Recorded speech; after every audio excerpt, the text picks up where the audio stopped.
For years, the believers endured a great trial. This was one of the greatest trials in history. They were cut off from all trade and society, yet they were never separated from their faith. The decision of Quraysh was no longer a secret. The boycott had begun. Families who stood beside the Messenger of Allah suddenly found themselves cut off from trade. As the boycott took effect, the clans withdrew into the valley. They prepared to endure hardship together. Their greatest strength would be patience and unity. The valley became their home.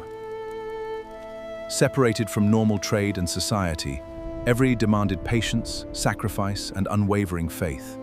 As the weeks passed, food became increasingly difficult to obtain. Every small provision became a precious blessing.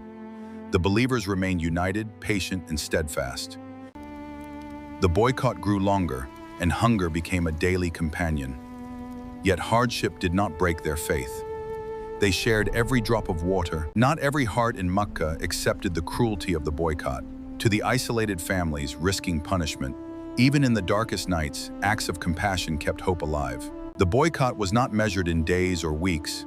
It continued through months and then years. Yet the faith of the believers remained stronger than the hardship they endured. After years of suffering, not every leader of Quraysh could remain silent. A small group believed the boycott had become an injustice. They quietly began planning to bring it to an end. Their decision had been made. At dawn, they would stand before Quraysh and challenge an agreement that had brought years of suffering. History was about to change. After years of hardship, the morning of decision had finally arrived. What would happen next would change the course of history. Years of patience had prepared the believers for this moment. The day of decision had finally arrived.